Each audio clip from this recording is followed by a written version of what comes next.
السلام علیکم ورحمۃ اللہ وبرکاتہ۔ آج کا لیسن ہم سٹارٹ کرتے ہیں، لیکن لیسن سٹارٹ کرنے سے پہلے ایک بات آپ سے شیئر کروں گی۔ ہمیشہ کی طرح میرے ایک استاد ہیں اور ان سے میں نے یہ بات سنی اور مجھے بڑی ہی یہ بات پیاری لگی اور میرا دل چاہ رہا ہے کہ میں آپ سے بھی اس کو شیئر کروں، تو اس بات کو شیئر کرتی ہوں اور اس کے ساتھ ہی ہم پھر اپنے لیسن کا آغاز کریں گے۔ حضرت شیخ یونس ایک بزرگ تھے، تو ان کے پاس ایک بہت بڑے عالم آئے جو کہ خود بھی ایک اچھے مطلب ان کو اچھے عالم تھے، ان کو معلوم تھا مختلف دینی احکامات کے بارے میں۔ تو وہ آ کر ان کے پاس کہنے لگے کہ حضرت مجھے ایسا لگتا ہے کہ اللہ تعالیٰ مجھ سے ناراض ہو گئے ہیں، تو کوئی ایسا راستہ بتا دیں کہ اللہ تعالیٰ مجھ سے راضی ہو جائے۔ تو حضرت شیخ یونس یہ سن کر رونے لگے اور کہا کہ میں کون ہوں، ایک ادنا سا آدمی ہوں جو میں آپ کا تعلق اللہ تعالیٰ سے کیسے جوڑ سکتا ہوں۔ یعنی آپ دیکھیں کہ جو جتنا بڑا بزرگ ہوتا ہے ان کے اندر اتنی ہی انکساری ہوتی ہے اور وہ اپنے آپ کو بہت بڑا نہیں سمجھتے۔ جتنا جتنا علم آتا چلا جاتا ہے، لا علمی کا احساس بھی بڑھتا چلا جاتا ہے، اور جو بڑے بڑے بزرگ ہوتے ہیں وہ ان کا تعلق اللہ سے اتنا ہوتا ہے زیادہ، لیکن پھر بھی وہ اپنے آپ کو بہت ہمبل سمجھتے ہیں، عجز اور انکساری ہوتی ہے ان میں۔ تو وہ کہنے لگے کہ میں آپ کا تعلق کیسے جوڑوں اللہ تعالیٰ سے؟ تو جو وہ تھے عالم صاحب، انہوں نے کہا کہ نہیں، آپ کوئی راستہ تو بتائیں۔ تو انہوں نے فرمایا کہ آپ جو ہیں حدیث کا علم آپ کو ہے، اللہ تعالیٰ نے آپ کو علم اور تقوی سے نوازا ہے، تو آپ ضرور میری مدد کریں اور مجھے بتائیں۔ تو حضرت شیخ جو تھے انہوں نے فرمایا کہ سمجھ میں یہ آتا ہے، یعنی انہوں نے ان کو راستہ دکھایا اور انہوں نے کہا کہ مجھے ایسا لگتا ہے کہ تم اگر مدینے والے کو راضی کر لو نا تو اللہ تعالیٰ راضی ہو جائیں گے۔ تو وہ جو تھے حضرت عالم صاحب، وہ کہنے لگے کہ پھر میں کیا کروں، کیسے راضی کروں ان کو؟ تو انہوں نے فرمایا کہ تم دو کام کرو، ایک یہ کہ درود شریف جو ہے اس کی بہت کثرت کرو، اور دوسرا یہ کہ آپ صلی اللہ علیہ وسلم کی جو سنتیں ہیں ان کو ڈھونڈ ڈھونڈ کر تلاش کر کر کے ان پر عمل کرنا شروع کر دو۔ تو یہ دو کام کر لو تو انشاءاللہ تعالیٰ اللہ تعالیٰ جو ہیں وہ آپ سے راضی ہو جائیں گے۔ اور اس پر دلیل کیا دی گئی کہ فرمایا کہ قرآن پاک میں آتا ہے، قُلْ إِن كُنتُمْ تُحِبُّونَ اللَّهَ فَاتَّبِعُونِي يُحْبِبْكُمُ اللَّهُ وَيَغْفِرْ لَكُمْ ذُنُوبَكُمْ وَاللَّهُ غَفُورٌ رَحِيمٌ۔ تو یہ آیت یہی بتا رہی ہے کہ اللہ تعالیٰ جو ہیں وہ اس سے محبت کرتے ہیں کہ جو نبی صلی اللہ علیہ وسلم کی پیروی کرنے والے ہوتے ہیں۔ تو اب وہ جو عالم صاحب تھے انہوں نے یہ دونوں باتیں جو ہیں ان کو اپنے پکڑ لیا اور چلے گئے۔ پھر 1 مہینے کے بعد وہ آئے انہی بزرگ کے پاس اور آ کر انہوں نے فرمایا کہ اللہ اب مجھ سے راضی ہو گئے ہیں۔ تو وہ جو بزرگ صاحب تھے انہوں نے پوچھا کہ وہ کیسے آپ سے راضی ہو گئے، آپ کو کیسے پتہ چلا کہ اللہ آپ سے راضی ہو گئے، اور پہلے آپ کو یہ کیسے پتہ چلا تھا کہ اللہ آپ سے ناراض ہے؟ تو انہوں نے فرمایا کہ میرا نماز میں دل نہیں لگتا تھا، مجھے ذکر میں لذت نہیں آتی تھی، دل اچاٹ اچاٹ سا رہتا تھا، بڑی ہی بے چینی رہتی تھی۔ تو اس سے مجھے یہ پتہ چلا کہ اللہ مجھ سے ناراض ہے، لیکن اب اللہ مجھ سے راضی ہو گئے ہیں کیونکہ اب نمازوں میں میرا دل لگنے لگا ہے، ذکر میں میرا دل لگنے لگا ہے، اور اس سے بھی بڑی بات یہ کہ نبی صلی اللہ علیہ وسلم میرے خواب میں آئے ہیں۔ تو یہ جو ایک چھوٹا سا واقعہ میں نے آپ کے ساتھ شیئر کیا، میرے بہت ہی اچھے استاد ہیں، میں نے بڑا کچھ سیکھا ان سے میں نے یہ واقعہ سنا، اور میرا دل چاہا کہ میں آپ سے بھی شیئر کروں تاکہ ہم بھی اللہ تعالیٰ کو راضی کر سکیں۔ اور اللہ کو راضی کرنے کے لیے ہمیں پتہ چل گیا قرآن سے بھی اور پھر بزرگوں کی باتوں سے بھی کہ اگر ہم نبی صلی اللہ علیہ وسلم کو راضی رکھیں گے تو اللہ راضی ہو جائیں گے، کیونکہ قرآن میں بھی آتا ہے اسی طرح سے، میں نے آپ کو آیت پڑھ کے سنائی۔ اور آپ صلی اللہ علیہ وسلم کی سنتوں پہ عمل کریں، آپ صلی اللہ علیہ وسلم پر کثرت سے درود بھیجیں، تو انشاءاللہ تعالی ہماری زندگی میں بہت چینجز آئیں گی۔ اور کثرت سے درود میں بھی بزرگ کہتے ہیں کہ اس کثرت کا جو فگر ہے، اس میں 1000 دفعہ سے لے کر 500 دفعہ تک آپ ڈیلی کر سکتے ہیں۔ مطلب آپ روٹین بنائیں کہ اگر آپ کے پاس اتنا ٹائم ہے تو آپ 1000 بار درود پاک پڑھیں، تو وہ بھی کثرت میں آتا ہے۔ اگر آپ 500 دفعہ پڑھ سکتے ہیں تو وہ بھی کثرت میں آتا ہے۔ 300 بار بھی پڑھ لیں تو پھر بھی وہ انشاءاللہ کثرت میں شمار ہوگا، جتنا آپ کی اپنے ٹائم اور تقوی پہ ہے، محنت پہ ہے۔ تو اس کو ضرور درود پاک کو اپنی زندگی میں شامل کریں۔ اللہم صلی علی محمد وعلی آل محمد۔ اور اس کے بعد یہ کہ دوسری جو بات تھی کہ آپ صلی اللہ علیہ وسلم کی سنتوں پر عمل کرنا چاہیے، اور آپ صلی اللہ علیہ وسلم کی بے شمار سنتیں ہیں، ان کو ڈھونڈیں، ان کو پڑھیں، ان کے مطابق اپنی زندگی کو ڈھالنے کی کوشش کریں، آپ بھی اور میں بھی۔ اور سب سے بڑی سنت تو آپ صلی اللہ علیہ وسلم کی تبلیغ تھی۔ آپ نے ساری زندگی یہ سنت نہیں چھوڑی کہ آپ نے لوگوں کو اللہ کے دین سے جوڑا، تو ہمیں بھی آپ صلی اللہ علیہ وسلم کی باقی سنتوں کے ساتھ ساتھ اس سنت پر بھی عمل کرنا چاہیے۔ اور دین پر جوڑنے کا بہترین ذریعہ جو ہے وہ قرآن پاک ہے، جو آپ صلی اللہ علیہ وسلم کے ذریعے ہی ہم تک پہنچا ہے۔ اور پھر آپ ہم سب کو نصیحت کر کے بھی گئے ہیں اپنی امت کو کہ تم لوگوں نے ان لوگوں تک یہ میرا پیغام، یہ کلام پہنچانا ہے اللہ تعالیٰ کا، کہ جن تک یہ نہیں پہنچا۔ تو ہمیں خود بھی قرآن کو سیکھنا ہے، اور اس بات کو ذہن میں رکھ کر سیکھنا ہے کہ ہم نے یہ آگے سکھانا ہے انشاءاللہ تعالیٰ۔ تو اللہ تعالیٰ ہمیں عمل کی بھی توفیق دے اور قرآن سے ہمیشہ جوڑے رکھیں، اور ہم اپنے نبی کو بھی راضی رکھیں اور اللہ کو بھی راضی رکھیں۔ چلیں جی، اب اپنا لیسن سٹارٹ کرتے ہیں۔ آج ہم نے سورت الحمدللہ سورت انعام شروع کرنی ہے۔ ہماری سورت مائدہ ختم ہو گئی تھی اور آج ہم نے نئی سورت سے آغاز کرنا ہے۔ بہت خوشی ہوتی ہے جب بھی کوئی ایک سورت کمپلیٹ ہوتی ہے کہ شکر الحمدللہ، جو سفر ہم نے شروع کیا کتنے سال گزر گئے، لیکن ہم لگے رہے تھوڑا تھوڑا تھوڑا تھوڑا، اور بڑی اچیومنٹ بھی لگتی ہے، اور اس بات پر بڑی خوشی ہوتی ہے کہ اللہ تعالیٰ کی توفیق سے یہ سب کچھ ہوا، کہ شکر ہے کہ اللہ تعالیٰ نے ہم سے اتنا بڑا کام ہمارے ذمے ڈالا اور ہم سے لیا۔ اور یہ اللہ سے دعا بھی کرتے ہیں کہ اللہ ہمیں استقامت دیں تاکہ ہم پورا قرآن جو ہے وہ اسی طریقے سے پڑھیں، بار بار پڑھیں اور پھر آگے بھی پڑھائیں۔ تو چلیں اب شروع کرتے ہیں اپنا لیسن۔ پہلے سب سے لفظی ترجمہ لکھیں گے، اپنا قرآن پاک کھولیں اور آپ نے لفظی ترجمہ یعنی ٹرانسلیشن لکھنا سٹارٹ کریں۔ اعوذ باللہ من الشیطان الرجیم، بسم اللہ الرحمن الرحیم۔ رب اشرح لی صدری ویسر لی امری واحلل عقدۃ من لسانی یفقہوا قولی۔ چلیں جی لکھیں۔ الحمد، تمام تعریف یا تمام شکر۔ حمد کے معنی میں تعریف بھی آتا ہے اور شکر بھی آتا ہے۔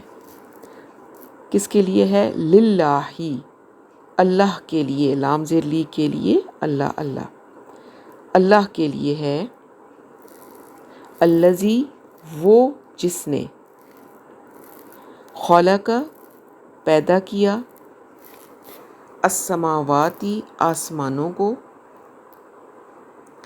والارضی، اور الارض، زمین اور زمین کو، اور جعل، بنایا،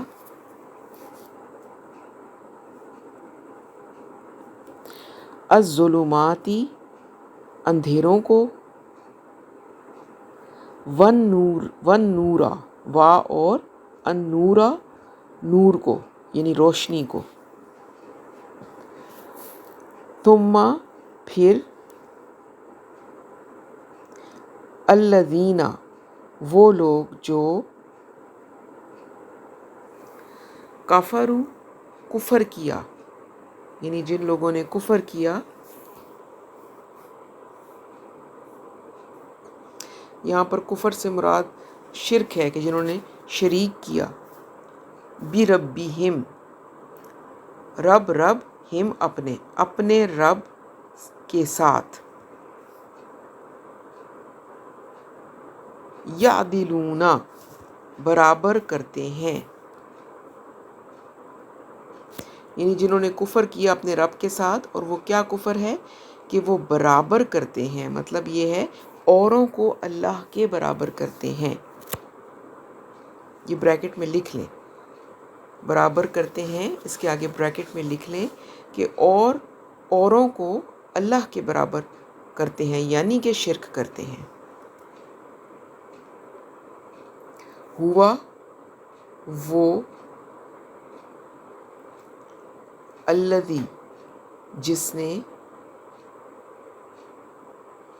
یعنی اس اللہ کے برابر کرتے ہیں جس نے خلقکم، خلق پیدا کیا، کم تمہیں، پیدا کیا تمہیں، من سے، تین، مٹی سے، ثم پھر، قضا مقرر کیا، اجلاً ایک وقت. اس کے آگے بریکٹ میں لکھیں موت، یعنی موت کا وقت مقرر کیا. اجلاً ایک وقت، آگے بریکٹ میں لکھیں موت، تاکہ آپ کو اس کی پھر سمجھ آتی رہے. اور اجلن ایک وقت، مسمن مقررہ، ایک وقت مقرر ہے، مسمم مقرر ہے، اندہ پاس، اس کے پاس، ایک وقت مقرر ہے اس کے پاس. اور اس کے آگے بریکٹ میں لکھ لیں کہ وہ کون سا وقت مقرر ہے، قیامت کا، یعنی ایک موت کا وقت تھا اور ایک قیامت کا وقت، دونوں مقرر ہیں. ثم پھر، انتم، یہ کہ تم تمترون، تم شک کرتے ہو. اور ہوا وہ، اللہ،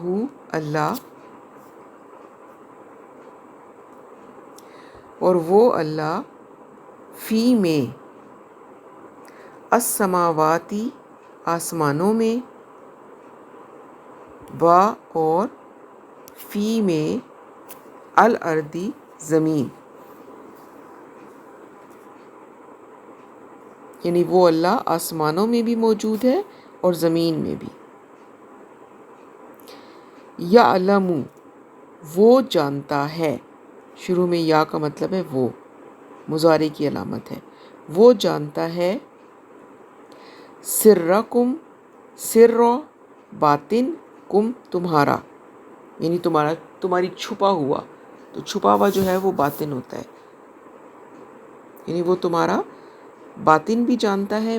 اور جہرکم، جہرا ظاہر، کم تمہارا، وہ جانتا ہے تمہارا باطن اور تمہارا ظاہر. اور یعلم، وہ جانتا ہے، ما جو، تکسبون، تم کماتے ہو. یہ پھر مضارع ہے، شروع میں مضارع کی علامت ہے تا، جس کا مطلب ہوتا ہے تم کماتے ہو.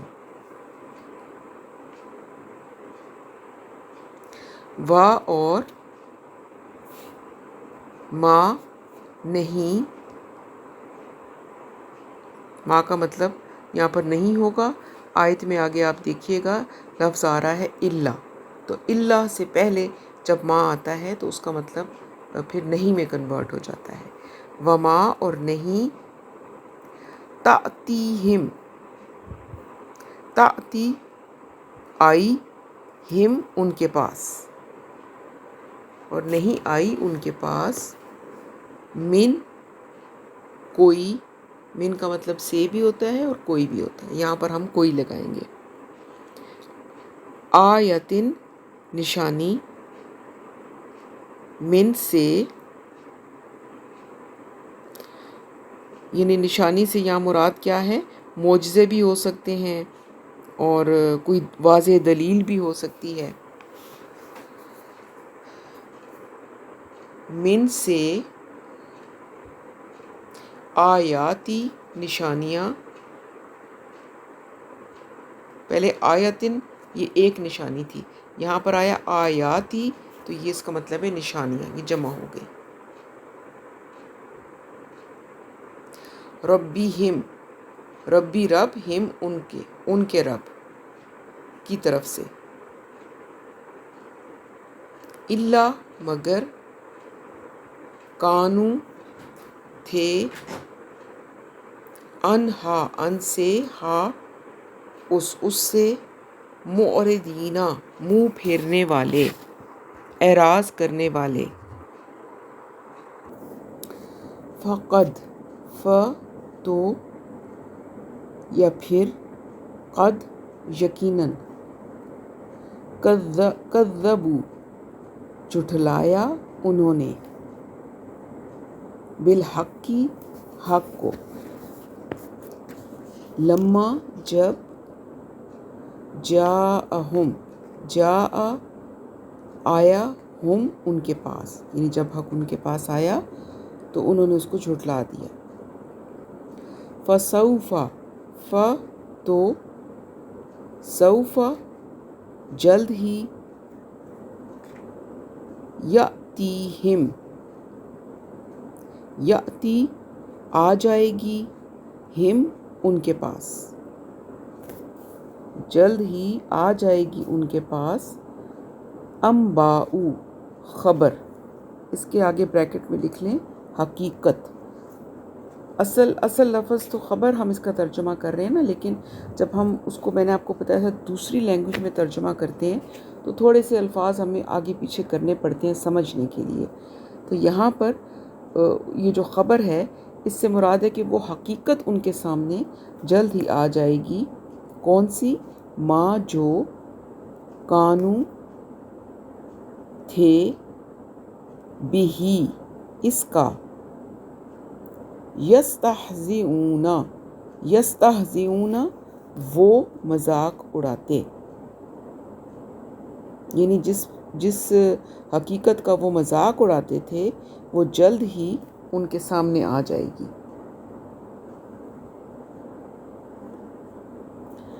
علم، یہ جو حمزہ ہے اس کا آپ کو یاد ہوگا مطلب ہوتا ہے کیا، الف پہ جب بھی حرکت ہوتی ہے تو اس کو ہم حمزہ بولتے ہیں اور اس کا مطلب ہوتا ہے کیا۔ لم نہیں، یرو انہوں نے دیکھا، یا آپ یہ کہہ دیں کہ کیا وہ نہیں دیکھتے، کیا لم نہیں، یرو وہ دیکھتے، کم کتنی ہی، اہلکنا اہلک ہلاک کر دی، نون زبر الف نا ہم نے، من سے، قبلہم قبل پہلے، ہم ان سے پہلے، کیا ہلاک کر دی؟ من سے، قرن امتیں، یعنی ان سے پہلے کتنی ہی امتیں اللہ فرماتے ہیں ہم نے ہلاک کر دی۔ مکناہم، مکن جما دیا تھا، نون کے اوپر کھڑی زبر، ہم نے، ہم انہیں، یعنی وہ ایسی بستیاں اور امتیں تھیں جن کو ہم نے جما دیا تھا، یعنی بڑا اقتدار والی تھیں وہ، فی الارض زمین میں، ماں جو، لم نہیں، نمکن ہم نے جمایا، لکم تمہیں، یعنی جتنا ان کو ہم نے جمایا تھا زمین میں، جتنا اقتدار ان کو دیا تھا، اتنا اقتدار ہم نے تمہیں نہیں دیا، تم اتنے مضبوط نہیں ہو۔ وہ بہت مضبوط امتیں تھیں کہ لیکن ان کو بھی اللہ تعالیٰ فرماتے ہیں کہ ہم نے ہلاک کر دیا ان کے گناہوں کی وجہ سے۔ اور ارسلنا، ارسل بھیجا، نہ ہم نے، اور بھیجا ہم نے، السماء آسمان، اس کا مطلب تو آسمان ہوتا ہے، لیکن یہاں پر اب ہم آیت کو آگے پڑھیں گے تو آسمان پر موجود بادل کی بات ہو رہی ہے، ٹھیک ہے۔ السماء آسمان یعنی بادل، بھیجا ہم نے بادل، علیہم علی پر، ہم ان پر، مدرارن موسلادھار یعنی موسلادھار برستا ہوا، اور جعلنا جعل بنائی، نہ ہم نے، الانہارا نہریں، تجری بہتی ہیں، من سے، تحتہم تحتی نیچے، ہم ان کے نیچے، یعنی وہ ایسی قومیں تھیں جو خوب جمی ہوئی قومیں تھیں، اور اللہ تعالیٰ نے ان پر اپنے انعامات بھی بہت کیے، نعمتیں بھی دیں، آسمان سے موسلادھار بارشیں برسائیں، اور نہریں بہتی تھیں ان کے نیچے، یعنی کہ جہاں وہ رہتے تھے وہاں پہ نہریں بہتی تھیں، یعنی اس طرح کی خوشحالی تھی ان میں۔ فَأَهْلَكْنَاهُمْ، اب کیا ہوا؟ پھر، اہلک ہلاک کر دیا، نون کے اوپر کھڑی زبر، ہم نے، ہم ان کو، 4 پارٹس اس لفظ کے ہم نے کیے، پھر ہلاک کر دیا ہم نے ان کو، کیوں ہلاک کیا؟ بِذُنُوبِہِم، بِذُنُوب گناہوں کے سبب، ہم ان کے، یعنی ان کے گناہوں کی وجہ سے، اور انشأنا، انشأ کھڑی کی، نہ ہم نے، من سے، بعدہم بعدی بعد، ہم ان کے بعد، جب وہ ہلاک ہو گئی تو ان کے بعد ہم نے بنا دی یا کھڑی کر دی، کرنن امتیں، آخرینہ دوسری، ان کی جگہ پر اور امتیں کھڑی کر دی۔ چلیں اتنا ہی ہم کرتے ہیں، پھر زیادہ ہو جاتا ہے تو آپ سب پھر کہتے ہیں کہ بہت زیادہ ہے، یاد کرنے میں مشکل ہوتی ہے، تو بس یہ ہم نے آج 6 آیتیں ہم کریں گے، ٹھیک ہے۔ اب اس کی تھوڑی سی میں آپ کو ڈیٹیل بتا دیتی ہوں۔ اچھا جی، تو سورۃ انعام جو ہے، انعام، یہ جو اس کا شان نزول ہے اس کے بارے میں آپ کو بتا دوں کہ یہ پوری سورت جو ہے سوائے 6 آیات کے ایک ہی رات اکٹھی نازل ہوئی، اور 7,000 فرشتوں کی حفاظت میں یہ سورت جو ہے نازل کی گئی، اور اس کا جو زمانہ نزول ہے وہ ہجرت مدینہ سے تقریباً 1 سال پہلے کا ہے، اور یہ وہ وقت تھا کہ جب مسلمان سخت مشکلات میں گھرے ہوئے تھے، اور اکثر جو تھے وہ حبشہ کی طرف ہجرت کر چکے تھے۔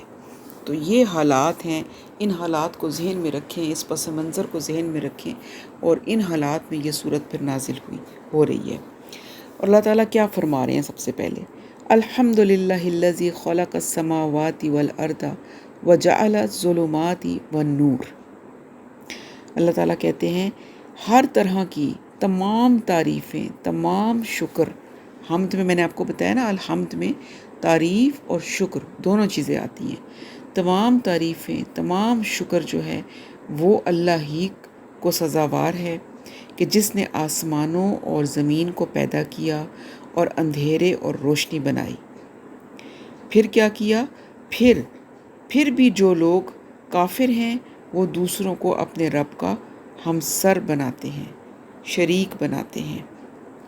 تو یہاں پر کیا بات بتائی جا رہی ہے؟ یہ خطاب اصل میں وہی حالات جو میں نے آپ کو بتایا، جن حالات میں یہ صورت نازل ہو رہی ہے، اس میں یہ خطاب مشرکین مکہ کو ہے کہ جن کا یہ عقیدہ تھا کہ ہر چیز جو ہے وہ اس کا خالق اور مالک تو اللہ ہی ہے۔ یعنی مشرکین مکہ شرک کرتے تھے مگر وہ اللہ کو مانتے تھے، ان کو پتہ تھا کہ یہ ہر چیز کو پیدا کرنے والے اللہ تعالیٰ ہیں، اور اسی نے اس کائنات کو پیدا کیا ہے، اسی نے سورج چاند بنائے ہیں، رات دن پیدا کیے ہیں، اور پوری کائنات پر اس کی حکمرانی ہے۔ اور یہ بھی وہ مانتے تھے کہ ہمیں بھی پیدا کرنے والی اللہ کی ذات ہے۔ تو اللہ تعالیٰ ان لوگوں کو مخاطب کر کے فرما رہے ہیں کہ وہ ذات جو اتنی بڑی کائنات کا نظام نہایت خوش اسلوبی کے ساتھ چلا رہی ہے، کیا وہ ذات تمہاری ضرورتیں پوری نہیں کر سکتی، تمہاری مشکلات کو دور نہیں کر سکتی؟ جو تم لات، عزیٰ، منات اور ان تمام بتوں کو تم نے اللہ کے ساتھ شریک کر دیا ہے اور اپنا معبود بنا دیا ہے، کیا تمہیں اللہ کی ہوتے ہوئے ان چیزوں کی ضرورت ہے؟ کیا وہ رب تمہاری مشکلیں اور پریشانیاں دور نہیں کر سکتا جو تم ان لوگوں کے پاس جاتے ہو اپنی مشکلیں اور پریشانیاں لے کر؟ تو انسان کا حق تو یہ تھا کہ وہ اسی خالق کے آگے سجدہ کرے، اسی سے دعائیں مانگے کہ جس نے اس کو پیدا کیا، جس نے زمین کو پیدا کیا اور جس نے اس انسان کی تمام ضرورتیں پوری کی۔ تو پھر انسان کیوں ان دیوی دیوتاؤں کی طرف جاتا ہے؟ تو یہ سوال، یہ سارا جو تھا، یہ مشرکین مکہ سے اللہ تعالیٰ یہاں پر فرما رہے ہیں۔ لیکن قرآن جو ہے وہ قیامت تک آنے والے لوگوں کی کتاب ہے، تو یہ سوال ہمارے لیے بھی ہے۔ ہم بھی سوچیں کہ ہر زمانے کا شرک جو ہے وہ فرق ہوتا ہے۔ اس زمانے میں لوگ بتوں کو اللہ کا شریک ٹھہراتے تھے، ہم آج کے زمانے میں دیکھیں کہ ہم کیا کر رہے ہیں۔ ہم بھی بہت کچھ ویسا ہی کر رہے ہیں، اللہ کو مانتے ہیں اور کلمہ پڑھتے ہیں، نمازیں پڑھتے ہیں، سب کچھ کرتے ہیں، لیکن اس کے باوجود ہم مشکلوں میں، پریشانیوں میں کہاں جاتے ہیں؟ اللہ کو چھوڑ کر ہم بابوں کے پاس جاتے ہیں، پیروں فقیروں کے پاس جاتے ہیں، مزاروں پہ جاتے ہیں، وہاں جا کر ہم مانگتے ہیں۔ تو کیا ہم شرک نہیں کر رہے؟ اور ہم اپنے آپ کو تسلی دینے کے لیے یہ کہہ دیتے ہیں کہ نہیں، مانگتے تو ہم اللہ ہی سے ہیں، لیکن یہ کہ ہم وہ بزرگ ہیں، وہ ان کی وہاں پر بہت برکت ہے تو وہاں جا کر مانگتے ہیں۔ اللہ تو ہر جگہ موجود ہے، وہ تو کہتا ہے میں تمہاری شہرک سے بھی قریب ہوں، تو پھر کیوں ہم جا کے کہیں اور مانگتے ہیں؟ ڈائریکٹ اللہ تعالیٰ سے تو ہماری ڈائریکٹ ڈائلنگ ہے ہر وقت۔ آپ جس وقت ڈائل کریں گے اللہ کو اپنے قریب پائیں گے۔ تو اللہ تعالیٰ سے اپنا تعلق بنائیں، اور اس طرح کے شرک جو ہیں ان کو ہمیں بھی چھوڑ دینا چاہیے۔ یہ تمام باتوں کو ہمیں ایسے نہیں پڑھنا چاہیے کہ نہیں، یہ تو مشرکین مکہ کے بارے میں بات ہو رہی ہے تو ہم تو اس میں شامل نہیں ہیں۔ ہمیں سوچنا ہے کہ ہمارے ساتھ ہم بھی کچھ نہ کچھ ایسا کر تو نہیں رہے کہیں، اور اگر کر رہے ہیں تو ہم نے اپنے آپ کو اس گناہ سے نکالنا ہے۔ اچھا، پھر آگے اللہ تعالیٰ فرماتے ہیں، اللہ تعالیٰ اپنے بارے میں فرما رہے ہیں کہ وہی تو ہے جس نے تمہیں مٹی سے پیدا کیا، پھر ایک مدت مقرر کی، یعنی موت کی، اور ایک اور مدت اس کے ہاں معین ہے، یعنی قیامت کی، پھر بھی تم اللہ کے بارے میں شک کرتے ہو۔ اب یہاں پر اللہ تعالیٰ نے کیا بات فرمائی کہ اللہ تعالیٰ نے کہا کہ تمہیں پیدا کرنے والا تو میں ہوں، تمہیں میں نے مٹی سے پیدا کیا۔ حضرت آدم کو اللہ تعالیٰ نے مٹی سے بنایا۔ پھر اللہ تعالیٰ کہتے ہیں تمہاری تمام غذائی ضروریات جو ہیں وہ اس مٹی سے میں پوری کرتا ہوں، پھر مرنے کے بعد تم نے پھر اس مٹی میں مل جانا ہے۔ تو تم تو بے جان، مٹی تو بے جان تھی نا، تو بے جان سے اللہ تعالیٰ نے جان ایک چیز بنائی اور اس کو زندگی بخشی، انسان کو، اور پھر ایک وقت آنا ہے کہ انسان نے پھر اسی مٹی میں مل جانا ہے۔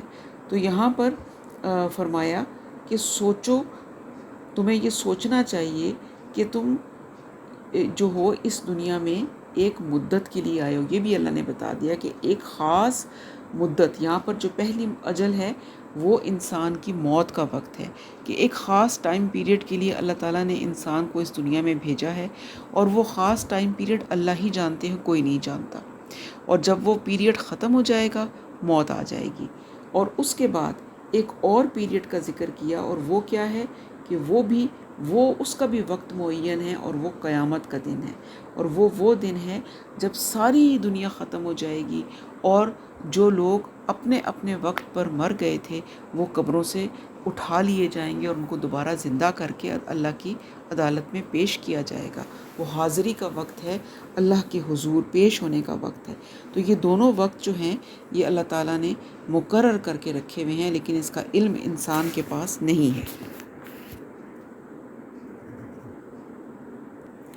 اور پھر بھی تم شک کرتے ہو، اللہ تعالیٰ نے پھر سوال کیا کہ پھر اس تمام چیزوں کو جاننے کے باوجود تم شک میں پڑے ہوئے ہو۔ پھر آگے فرمایا کہ وہی اللہ ہے آسمانوں میں اور زمین میں، وہاں بھی آسمانوں میں بھی موجود ہے اور زمین میں بھی۔ ایسا نہیں ہے کہ آسمانوں کا خدا کوئی اور ہے اور زمین کا کوئی اور ہے، ایسا نہیں ہے۔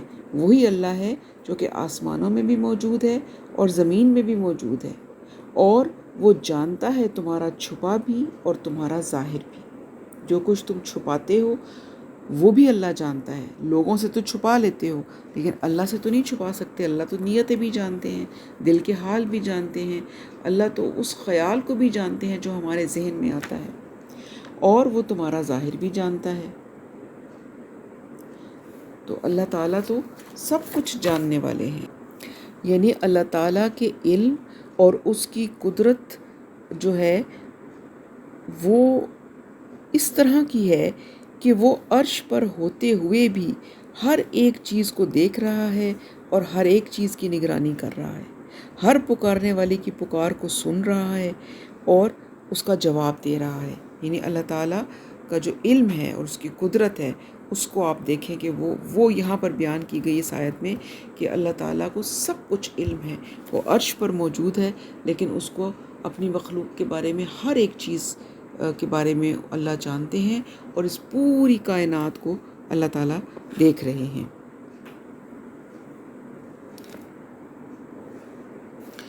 اور نہیں آتی ان کے پاس کوئی نشانی ان کے رب کی نشانیوں میں سے مگر یہ اس سے اعراض کرنے والے بنے ہوئے ہیں۔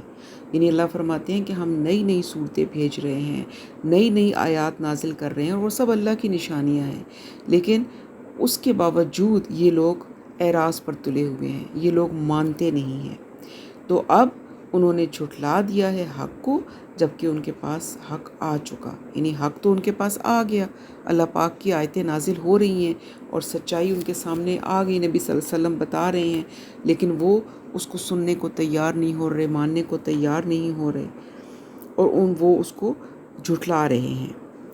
تو پھر اللہ تعالیٰ فرماتے ہیں کہ اب آپ یہ دیکھیں کہ یہ جو صورت ہے یہ مکی دور کے آخری زمانے میں نازل ہوئی۔ میں نے آپ کو شروع میں بتایا تھا کہ تقریباً اب 1 سال کے بعد ہجرت ہو گئی تھی، تو گویا نبی صلی اللہ علیہ وسلم کو دعوت دیتے ہوئے تقریباً 12 برس ہو چکے تھے، اور ان 12 برسوں کی دعوت کے باوجود جو تھے لوگ ایمان نہیں لا رہے تھے، اور وہ ضد اور ہٹ دھرمی پر جمے ہوئے تھے، مانتے نہیں تھے۔ تو اسی چیز کا ذکر کیا جا رہا ہے کہ ان کے اوپر پاس کتنی نشانیاں آئیں، کتنا اللہ تعالیٰ کی طرف ان کو حق کی طرف بلایا گیا، لیکن یہ اس کو جھٹلانے پہ تلے ہوئے ہیں۔ یعنی ان کی ضد اور ہٹ دھرمی کو یہاں پر ظاہر کیا جا رہا ہے۔ تو آگے اللہ فرماتے ہیں تو اب جلد ہی ان کے پاس آ جائیں گی اس چیز کی خبریں جس کا کہ یہ مذاق اڑایا کرتے تھے۔ یعنی مشرکین مکہ جو تھے وہ مذاق اڑاتے تھے کہ عذاب، آپ صلی اللہ علیہ وسلم ان کو بتاتے تھے عذاب کے بارے میں، تو وہ کہتے تھے کہ عذاب کی دھمکیاں سنتے سنتے ہمیں 12 سال ہو چکے ہیں، اور یہ سن سن کر ہمارے کان پک گئے ہیں کہ عذاب آنے والا ہے، لیکن اب تک تو کوئی عذاب آیا نہیں، لہٰذا یہ تو بس آپ ایسے ہی ہمیں دھمکی اور دھونس دیتے ہیں، یہ خالی کھلی باتیں ہی ہیں۔ اس طرح وہ لوگ اللہ تعالیٰ کی آیات کا مذاق اڑایا کرتے تھے اور ماننے سے انکار کر دیتے تھے ان کی باتوں کو۔ تو بتایا جا رہا ہے کہ جن چیزوں کا یہ مذاق اڑایا کرتے تھے ان کی حقیقت عنقریب ان پر کھلنی شروع ہو جائے گی۔ اور وہ مشرکین یہ بھی کہا کرتے تھے کہ یہ جو چند مٹھی پر جوان ہیں جو کہ آپ صلی اللہ علیہ وسلم پر ایمان لائے تھے، کہ جن کے پاس کھانے کو روٹی نہیں ہے، محلوں کے خواب دیکھ رہے ہیں، تو اللہ تعالیٰ جواب دے رہے ہیں ان کا کہ عنقریب ان کو ایسی خبریں آنے لگیں گی کہ یہ مسلمانوں کی کامیابی کی پیشن گوئی ہوں گی وہ خبریں۔ اب جو جنگ بدر سے پوری یہ خوشخبری اور پیشن گوئی جنگ بدر سے پوری ہونی شروع ہو گئی تھی، اور آپ صلی اللہ علیہ وسلم کی زندگی ہی میں پھر آپ نے دیکھا کہ اسلام کو پورے عرب پر غلبہ حاصل ہو گیا تھا۔ تو یہ باتیں یہاں پر اللہ تعالیٰ ان کو کہہ رہے ہیں کہ عنقریب ان کو پتہ چل جائے گا کہ یہ جو آج جو یہ مسلمانوں کی حالت کو دیکھ کر مذاق اڑا رہے ہیں، یہی مسلمان ایک وقت آئے گا کہ جب پورے عرب پر غالب ہوں گے، اور ایسا ہوا۔ پھر آگے فرمایا، اللہ تعالیٰ کہتے ہیں کیا انہوں نے دیکھا نہیں، علم یرو، کیا انہوں نے دیکھا نہیں کہ ہم نے ان سے پہلے کتنی قوموں کو ہلاک کر دیا جنہیں ہم نے زمین میں ایسی بادشاہت عطا فرمائی تھی کہ جیسی ان کو عطا نہیں کی۔ یعنی ان کو جو ان سے پہلے مکہ والوں کو بتایا جا رہا ہے کہ تم سے پہلے تم نے ان قوموں کو نہیں دیکھا کہ وہ تم سے پہلے آباد تھی، ظاہر ان کو پتہ تھا ان کے ارد گرد ہی آباد تھی، تو اور وہ بڑی ہی قوت والی اقتدار والی قومیں تھی۔ اتنی قوت ہم نے تمہیں تو نہیں دی۔ اے قریش والوں، ذرا قوم عاد کی شان و شوکت کا تصور کرو، وہ لوگ اسی جزیرہ نمائے عرب میں ہی آباد تھے، تو تمہیں ان کے بارے میں معلوم ہے، کوئی دور کی بات تو نہیں ہے۔ اس قوم کی عظمت کے قصے ابھی تک جو ہے وہ تمہیں یاد ہیں۔ قوم سمود، وہ بھی بڑی طاقتور قوم تھی، اپنے علاقے میں ان کا بڑا رعب اور دبدبہ ہوا کرتا تھا، اور وہ لوگ پہاڑوں کو تراش کر عالی شان محل بنایا کرتے تھے۔ تو تم لوگ آج اس اہلیت کے ان کو اللہ تعالیٰ نے اہلیت اور قابلیت دی تھی، تم تو ان کے بارے میں سوچ بھی نہیں سکتے۔ ہم نے ان قوموں کو زمین میں بڑی طاقت عطا کی تھی، بڑی قوت عطا کی تھی، جو آج تمہارے پاس نہیں ہے۔ تو تم جو ہو، تمہاری کیا حیثیت ہے ان کے سامنے؟ جب ان کو ہم نے نہیں چھوڑا، تمہاری کیا حیثیت ہے؟ اور وہ پھر ان کے بارے میں فرمایا کہ ہم نے ان پر آسمان سے بارش برسائی اور نہریں بہائیں ان کے نیچے سے۔ مراد کیا ہے کہ خوب بارشیں برسیں ان قوموں میں، اور بارش جو ہوتی ہے یہ بڑا پاک پانی ہوتا ہے، اس سے خوشحالی آتی ہے، زمین کے اندر فصلیں اور اناج اگتے ہیں، تو ان کو ہم نے بڑی خوشحالی عطا فرمائی۔ پھر لیکن ہوا کیا؟ پھر ان کو بھی ہم نے ان کے گناہوں کی وجہ سے ہلاک کر دیا، اور ہم نے ان کے بعد ایک اور قوم کو اٹھا کھڑا کیا۔ مطلب یہ کہ اس قانون کے مطابق تم کس کھیت کی مولی ہو؟ وہ جو اتنی قوت والی قومیں تھیں، انہوں نے جب اللہ تعالیٰ کی نافرمانی کی تو اللہ تعالیٰ کا عذاب کا کوڑا ان پہ برسا، اور وہ قومیں ختم کر دی گئیں۔ تو اور ان کی جگہ پھر اللہ تعالیٰ فرماتے ہیں جب وہ ختم ہو گئی تو ہم نے نئی قومیں کھڑی کر دی ان کی جگہ پر۔ تو تمہاری کیا حیثیت ہے؟ تم لوگوں کے پاس تو اتنی قوت طاقت بھی نہیں ہے، اور آج جو تم مذاق اڑاتے ہو اسلام کا اور نبی صلی اللہ علیہ وسلم کا اور حق کا، تو انہوں نے بھی یہی کچھ کیا تھا، تو ان کے ساتھ پھر کیا ہوا؟ تو اگر وہ اللہ کے عذاب کا نشانہ بن سکتی ہیں تو تم بھی بن سکتے ہو پھر۔ تو یہ چیز اللہ تعالیٰ نے ان کو سمجھانے کی کوشش کی کہ تمہارے معاملے میں اللہ کا قانون بدل نہیں جائے گا، اگر تم گناہ کرو گے تو یہی ہوگا۔ اور یہی چیز ہمیں بھی سمجھنی چاہیے کہ اگر اللہ تعالیٰ اپنی نعمتیں عطا فرماتے ہیں اور انسان جب نافرمانی کرتے ہیں تو پھر اللہ تعالیٰ نعمتیں واپس لے لیتے ہیں، اور پھر اللہ تعالیٰ معاف فرمائیں، اللہ اپنے عذاب سے ہر ایک کو بچائیں، کہ اللہ کا عذاب بہت سخت ہے، کہ اللہ تعالیٰ معاف فرما دیں۔ لیکن پھر یہ کہ سزا تو ملتی ہے، اللہ کا قانون ہے۔ تو یہاں پر ہمارا یہ لیسن ختم ہوا، اور اللہ تعالیٰ جو ہے وہ ہمیں ہمارے گناہوں کو معاف کریں، اور ہم اب جو نعمتیں اللہ نے ہمیں عطا فرمائی ہیں اللہ اس کی قدر کرنے کی توفیق دے۔ اور سب سے بڑی نعمتوں میں نعمت ہدایت ہے۔ ڈاکٹر اسرار صاحب کی ایک بات بہت ہی خوبصورت یاد آئی کہ کوئی بھی دنیا کی نعمت اس وقت تک نعمت کو کنسیڈر ہی نہیں کی جا سکتی جب تک کہ اس کے ساتھ نعمت ہدایت موجود نہ ہو۔ تو اس ایک فارمولے کو ذہن میں رکھ لیں بس، اور اللہ تعالیٰ ہم سب کو ہدایت والی زندگی عطا فرمائے۔ سبحانک اللہم و بحمدک نشہد ان لا الہ الا انت نستغفرک و نتوب الیک۔ السلام علیکم ورحمۃ اللہ وبرکاتہ۔